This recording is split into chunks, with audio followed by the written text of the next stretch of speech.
snagging. It seems to be the bane of our life with regards to the decorating industry. Originally, the term comes from the building aspect. So obviously, the snagging is something that the architects, the contractor, etc., would go around and look at defects to hand over a project as a finished project. It just seems to be a word that's used widely within any part of our industry. It's something within the Growth Club that we've touched on before, more so through the mentor program. It's something that I want to spend more time, and I think the more people involved in the same, I suppose, concept and what we consider to be fair. The word that a judge uses is reasonable. As long as what we deem to be reasonable in the fact that what we offer our client and what we communicate at the beginning, even at the kind of introduction stage, quoting stage, terms and conditions stage, throughout the project, at the end of the project, the final build, the final handover. I think there's too much left to the client's own perspective of what they consider to be what they wanted to and what they consider that they paid for. This is an idea, and I'm interested to see what you guys think about snagging. Do you take it personally? That's first thing. Do you feel that when you get that snagging list, it's just like, oh my god? Or you say to someone, here's roller tape, and they just go crazy, and next thing it's just out of hand. How do we firstly deal with snagging? What's the best course of action? What do you guys do? Do you ask for a list? Do you get them to obviously do the tape? What do we consider to be firstly the best way of identifying the snagging? How do we deal with the snagging?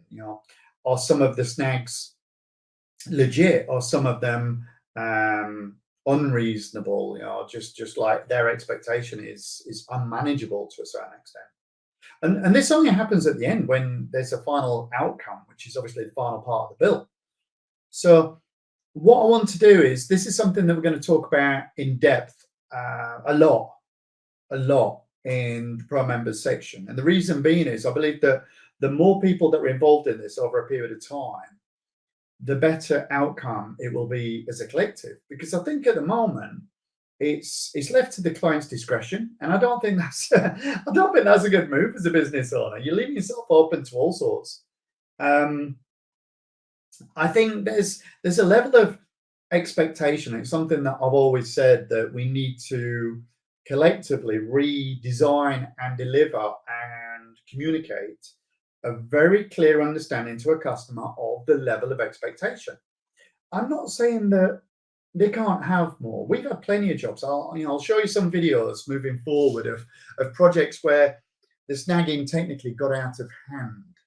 And that was mismanagement from my side of actually mismanaging the customer. And what I hadn't done at that point is highlight the level of expectation. And I clearly hadn't managed it. And then it got awkward, what the client thought that they were paying for and what they considered to be bits that need to be rectified. Are those items additional? Are they chargeable? Are they reasonable? Are they achievable? So it's a lot of questions here, and I want to know your take on snagging. I don't want any kind of like negativity, because you see this on other groups where they're literally like, what do you think to snagging? Ha ha ha. Snagging lasts as much as it is before a wheel spun out the driveway. Snagging lasts as long as, once I've got paid. That's not how you run a business. And to be honest with you, all of that is just nonsense. Absolute nonsense. Because are you telling me that if a client isn't happy that you don't go back and rectify? Most decorators run on word of mouth. Most decorators work in a geographic location. Most decorators would work in a hub. And it doesn't take long for a bad reputation and the word to get around in a negative way. Oh, it travels a lot faster than good news, I'll tell you. So when you ask this kind of question in another group, you don't actually get good answers. And I'm looking for those answers. I'm trying to identify what is snagging. What is it? You know, what does the client perceive as snagging? What do we perceive as snagging? You know, why do we hate it? Do we hate it? Do we take it personally? You know, snagging is a very, very, I don't know, just like the conversation of like decorators, ugh, makes you shudder.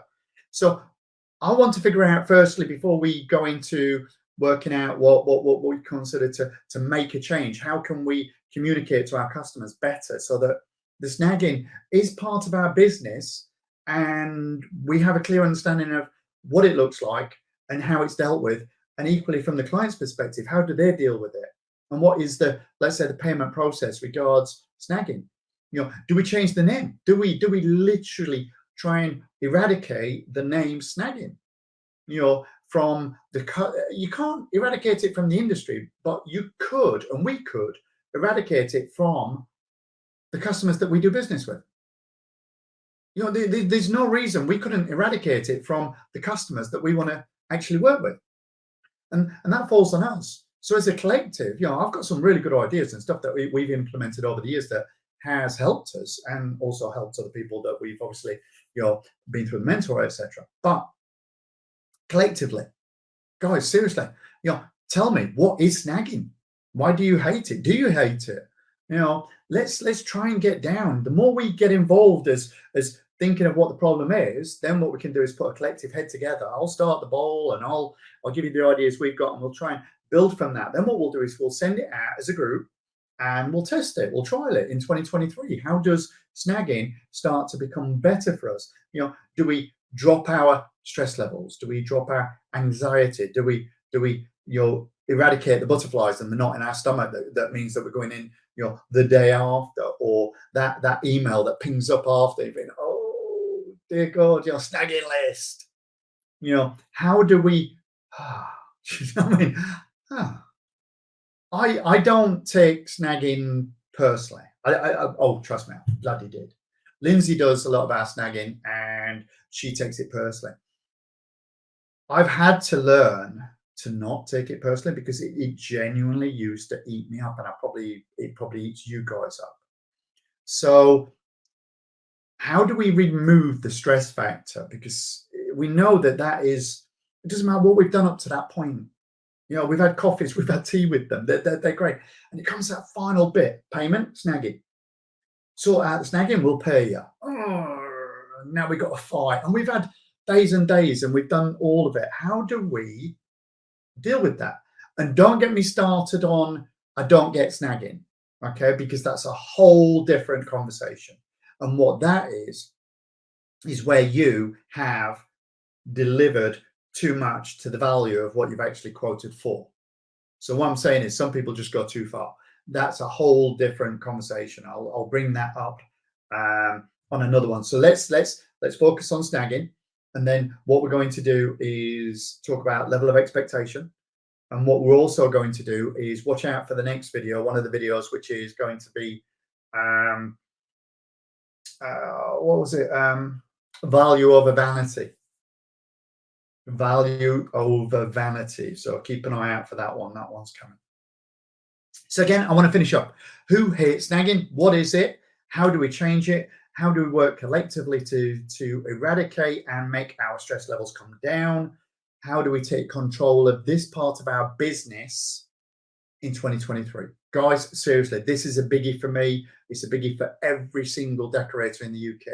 How do we as a collective at the Decorators Growth Club figure this shit out?